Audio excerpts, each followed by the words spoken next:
Baik, terima kasih. Assalamualaikum warahmatullahi wabarakatuh. Saya Muharlin dari Sulawesi Barat. Izin pertanyaan kami di sini terkait dengan seperti apa rentan kendali terkait dengan JF yang ditugaskan menjadi PPK di OPD. Karena kenapa? Kita kan tidak hadir dari awal perencanaan. Tiba-tiba ditugaskan pada saat pelaksanaan pekerjaan. Kemudian yang kedua, ini kan kalau kita melihat dari Blut, itu kan diberikan kewenangan sepenuhnya untuk melaksanakan kegiatan. Namun di dalam Perpres, karena kan Blut posisinya sebagai KPA, tapi dia tidak bisa menetapkan pengelola pengadaan. Kemudian yang ketiga terkait dengan bagaimana terkait dengan kompetensi JF PBJ yang dimutasi. Apakah kompetensinya tetap melekat pada dirinya atau harus melakukan uji kom kembali ketika ingin memiliki kompetensi itu? Itu Pak yang pertanyaan dari kami. Assalamualaikum warahmatullahi wabarakatuh. Waalaikumsalam. Izin masih ada satu Pak terkait dengan seperti apa Pak KPA sanksinya ketika dia menjalankan tugas tidak memiliki sertifikat yang diamanatkan dalam Perpres 46. Itu Pak, terima kasih Pak. Silakan Pak Fendi untuk menanggapi Pak. Oke, Mas Owi, untuk yang tadi span of control dari pimpinan terkait dengan penugasan di daerah, rasanya mungkin dari tempat Bu Dwi aja, gitu ya. Kalau saya mungkin yang itu tadi KPA, gitu ya, KPA yang tidak memiliki kompetensi sebagaimana yang diatur di dalam Perpres, gitu ya Pak ya. Konsekuensinya apa, gitu kan? Jadi konsekuensi jika seseorang tidak memenuhi syarat kompetensi tadi, maka kita kembali ke pasal 1320 KUH Perdata gitu Pak ya. KUH Perdata itu kan ada pasal 1320 itu ada 4 syarat untuk perikatan. Satunya sepakat gitu ya. Yang kedua itu cakap gitu kan. Yang ketiga itu hal tertentu gitu yang itunya. Yang keempatnya itu adalah adanya kausa yang halal. Terkait dengan kompetensi tadi, ini adalah terkait dengan yang syarat tadi nomor 2, bahwa dia itu cakap gitu kan. Maka kalau dia tidak punya kompetensi dianggap tidak cakap gitu kan. Nah, kalau tidak cakap akibatnya apa gitu ya. Nah, di dalam KUH Perdata dalam pasal-pasal selanjutnya diatur bahwa apabila ketentuan atau persyaratan yang 1, 2 tadi cakap atau sepakat atau cakap itu tidak terpenuhi, maka konsekuensinya adalah dapat dibatalkan gitu kan, dapat dibatalkan. Apabila ada pihak lain yang merasa ini tidak benar, maka dapat dibatalkan gitu. Tapi konsekuensi untuk yang hal tertentu ataupun kausa yang halal, maka itu adalah konsekuensinya kalau tidak terpenuhi adalah batal demi hukum.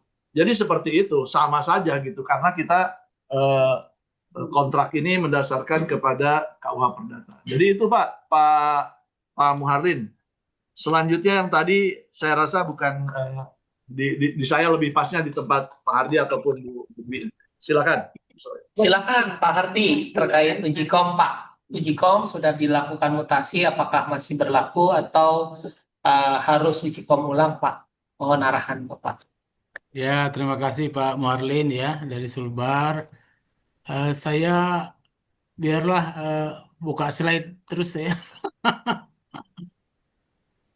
Jadi Pak Muharlin, Bapak Ibu semua, ini harusnya kita ada pantun nih biar santai dikit Mas Bowi ya.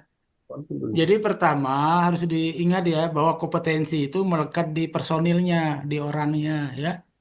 Baik dia sebagai JF, personil lainnya atau ASN lainnya ya. Jadi kalau misalkan seorang JF memiliki kalau pertama kan belum mau uji kom ya, tapi pelatihan JF-nya selesai. Berarti dia kompeten di level 2 dong, ya, gitu. Dia dapat ditugaskan sebagai PP atau satu level di atasnya Pokja ya, atau PPK C atau selevel di atasnya PPKB. Nah, gimana kalau dia dipindah jadi struktural? Nah, ini banyak pertanyaan. terutama yang Madya ya, JF Madya dipindah sebagai kabak ya atau kabid di dinas-dinas gitu ya.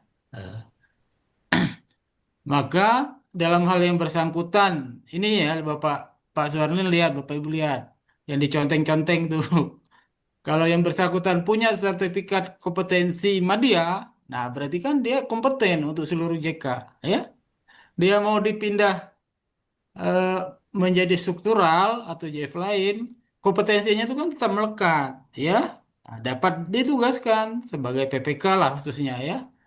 Eh, Bisa dia KPA yang melaksanakan tugas PPK atau PPTK yang melaksanakan tugas PPK.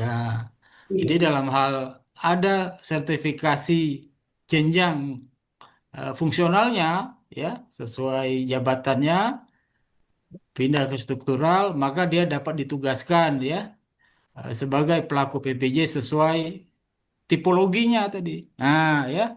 Jadi kalau dia dari muda pindah ke eselon 4 dapat ditugaskan jadi apa nih? Eh Ya, kalau muda itu kan level 3 ya. Nah, berarti bisa itu di PPKB ya. Kalau Madya berarti di level 4 ya. Bisa ditugaskan sebagai PPKA. Nah, itu kira-kira Mas Wi ya, kita sepakat ini bahwa Ya, yang tidak PPK. perlu ikut uji kom PPK lagi karena Iya, Pak. Setuju, kecuali Pak. yang bersangkutan ingat ya, dia di fungsional, eh, pernah diangkat di fungsional ya, tapi belum punya sertifikat uji kom karena mungkin penyetaraan atau in-passing ya. Ataupun kalau dia perpindahan, hanya JK tertentu aja yang dia miliki. Tiba-tiba yang bersangkutan dipindah lagi ke struktural ya atau fungsional lain. Nah, pemenuhan kompetensinya kan belum komprehensif, belum lengkap. Nah, itu yang harus hati-hati itu ya.